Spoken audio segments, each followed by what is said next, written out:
Here's a little story. Once upon a time, in a congregation far, far away from here, there was a minister. And that minister loved her congregation very much. She loved her congregation, in fact, so much that she regularly thought up sermon titles and themes weeks, sometimes months in advance, so that the weekly bulletin could go out with the themes, so that the website could be updated with those themes, so that songs could be selected along with those themes, and that all these important church things could happen with these themes. Now, sometimes a sermon title would catch the congregation's eye a little more than others. It might be something on a subject people were interested in.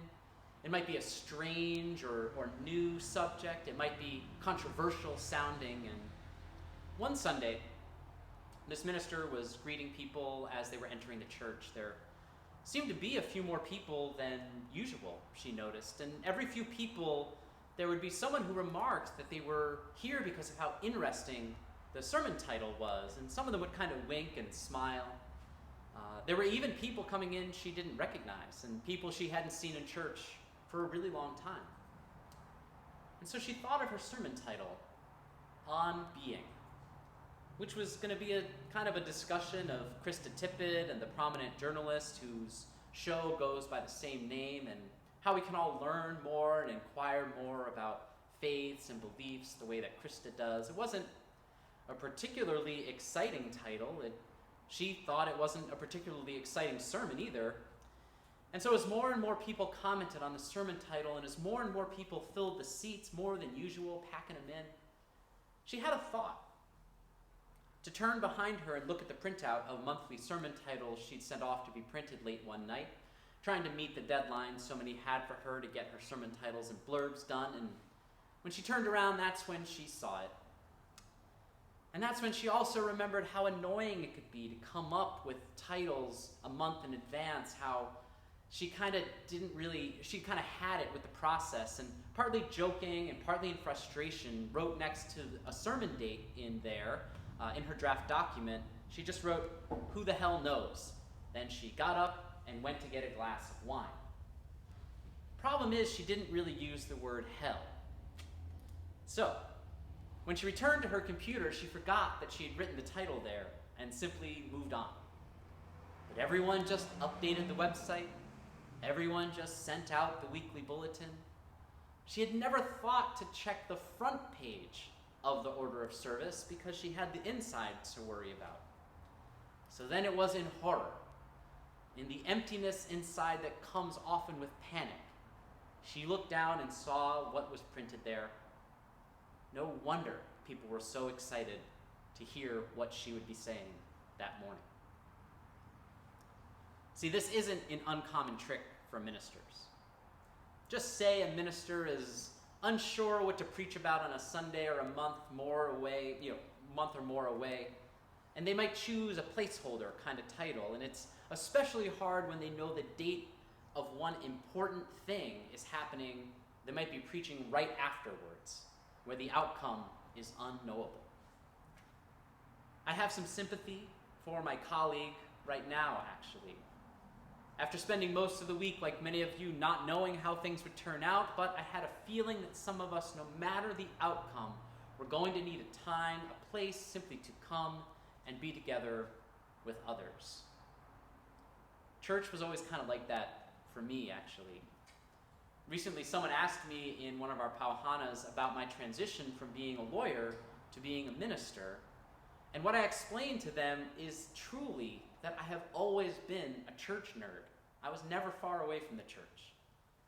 In the mid-2000s, living in Manhattan, I actually walked to church a lot. I lived on the same street as my church. It was 8 avenue blocks over, which is more than a mile, but I could just walk all along 54th Street to get there. And I always went to the Sunday night service at 5 p.m. I would sit in church close to the front usually because I didn't like other people fidgeting in front of me, distracting me. And I'd often sit there alone, though I was never alone really. I had the people there in the church, my college friends who worked there at the church, and the beautiful space we inhabited.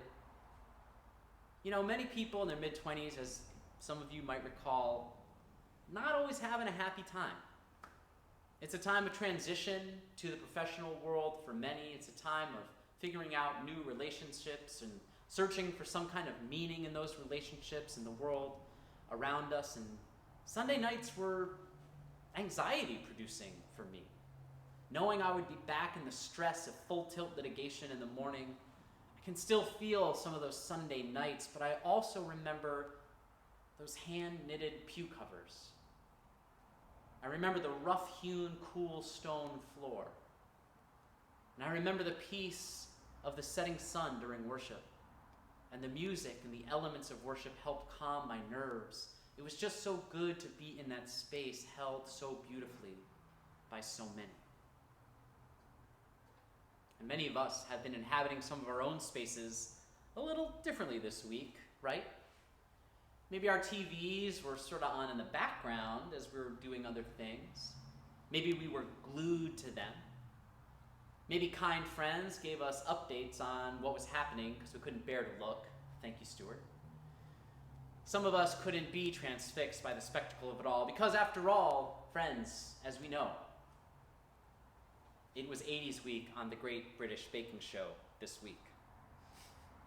No. Although that joke is really only getting better with time every week that I use it.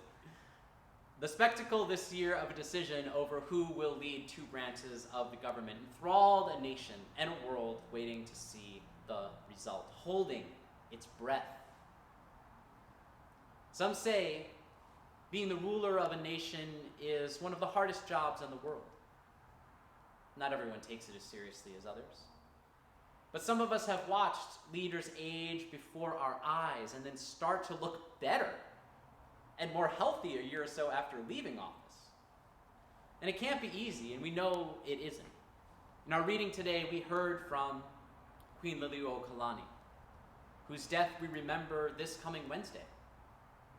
She asks us in the last line, where would men, already proved capable of outwitting the conservatism of the United States and defeating its strongest traditions, capable of changing its colonial and foreign policy at a single coup, where would those men stop in their schemes?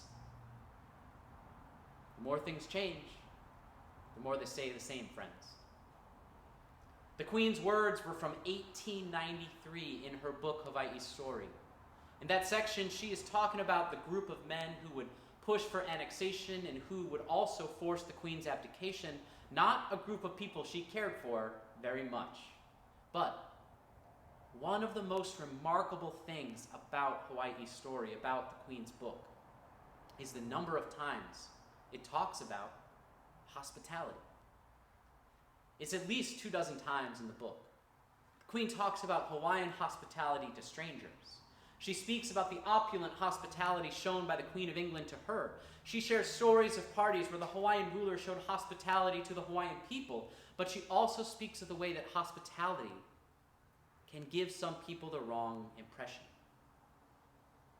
Of these same men, these men who defeated America's strongest traditions and changed its foreign policy, she says that they received the hospitality of the Hawaiian people not as a gift, but as the kind of treatment they were always used to receiving, as a kind of entitlement that they and their parents and their children had always known. And the Queen says that the hospitality the Hawaiian people showed so many was so friendly and so sustained that these men and their relatives would not even recognize a society of actual mutuality, of emulative care, which means one party emulating the other, or to put it a different way, doing unto others as you would have them do unto you.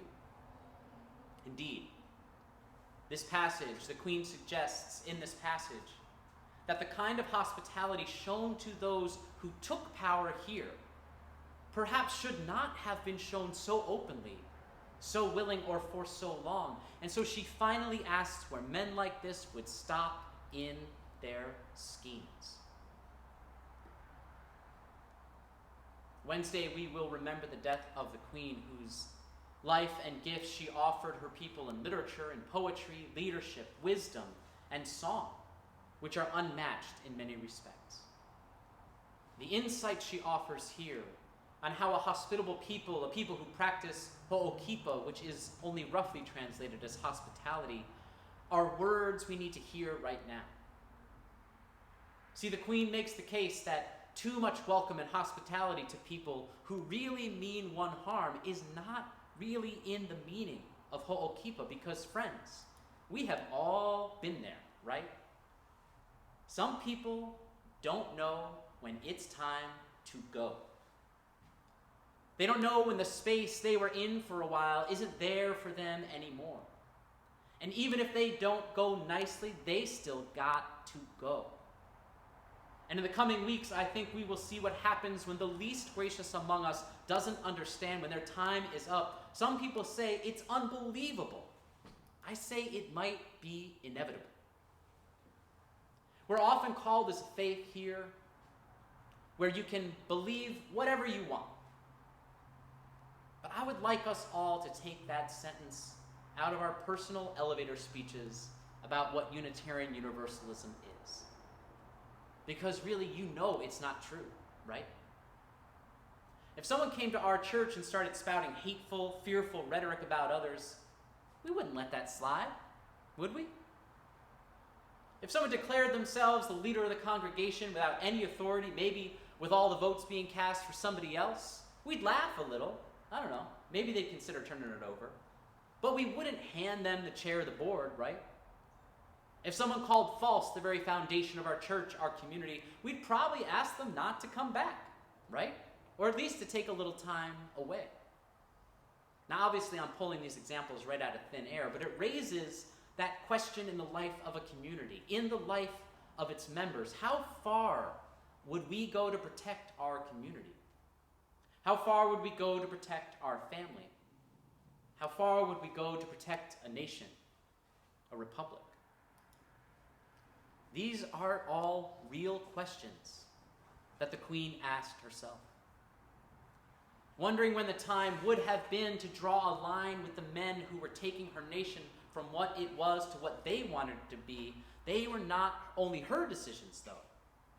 It was really generations of hospitality and relationships managed by leaders long before her that led her to that place of a choice between turning over power in the face of a military coup or ensuring the safety of those she loved and cared for under her reign. Our theme this month is hospitality. And part of having a theme is getting familiar with more aspects of the theme than just the one we like to think about the most. One way to think of hospitality, of ho'okipa, as we discussed last week, is to hold open a space for those who are visitors, to prepare the way that is warm and welcoming and inviting. But there are deeper considerations with hospitality. And when the Queen reminds us, that generations of welcoming a certain way of being, of not correcting or helping people understand the most helpful and caring ways of being together as a community, of relating to one another, that kind of hospitality, of openness to harmful influences, can lead to great damage, instability, and harm. In personal relationships, we know this.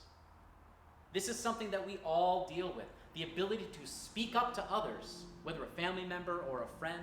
It even happens in church gatherings from time to time where something is happening or something is being said and we're just unsure how to speak up, how to bring the space or the event back into right relations. Many choose to do what they feel is keeping the peace in those situations, to try to hold the space of calm.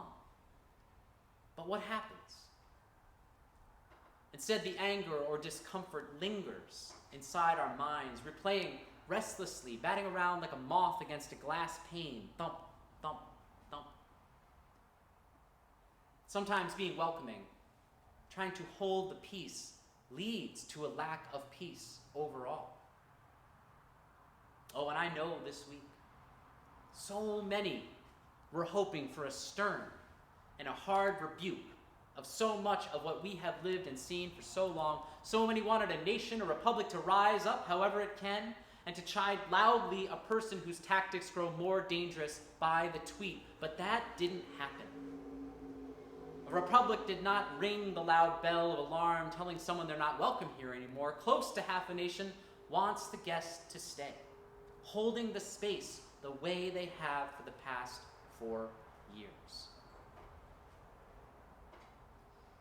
I think of that minister who had just had it, who typed "who the hell knows" into what she was going to say in a future yet uncertain, yet unknown.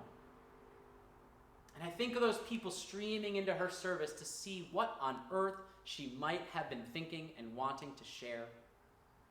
Had she really finally had it? Have we pushed her too far? Was she going over the deep end? And I think of a minister holding her manuscript about On Being and Krista Tippett, and I think of her putting it down and telling her people what the hell she knows. Well, here's what the hell I know, friends.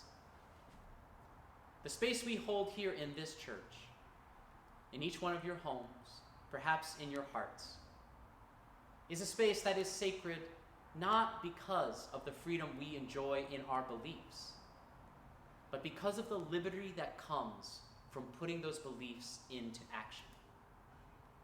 The space we hold here in these lands, in these islands, is a space that is sacred not because a leader told us it was so or believed it to be so, but because of the liberty she hoped so dearly to know again herself and to see her people enjoy once more. This space we hold as a nation, the space owned by each one of us, the White House, is a space that is sacred not because one party inhabits it, is sacred not because powerful decisions are made there, is sacred not because any God ordained it to be so, but because of the liberty those who dwell and work there swear to uphold for all those whom they govern. Because of the liberty that those who elect its inhabitants show in participating in forming a government, because of the liberty a nation holds to send people there and then send them away when they have to. And friends, a woman of color will be walking through those doors for the first time in history to hold that space on behalf of a nation, and she will be holding space for all women, doubted by all men, whose authority was challenged and taken, whose dignity was assailed yet survived, whose lives speak to us still in song, in literature, in leadership, and in love, holding space for freedom tempered with liberty, holding space for hospitality tempered with pragmatism, holding space for a new idea, rising to meet a wondering world. A woman of color is going to the White House, friends, and that is what the hell I know. And guess who wants to overstay his welcome? Is leaving, friends. That is what the hell I know. And a faith that calls us to welcome the stranger, to practice ho'okipa, that calls us to recognize when hospitality has reached its end, that calls us to hold this space in our homes, this space in our hearts, this space in our lives, open to the teachings of a queen wrongly deposed, open to the dawning of a new day, opening to what might come next. That is the faith, truly, that calls us to practice compassion, to see justice done, and to know together these moments of joy. I don't know about you, friends, but that today is what the hell I know, and may it ever be so. Blessed be, and amen. Now, please join me in singing our hymn of reflection, There's a River Flowing in My Soul.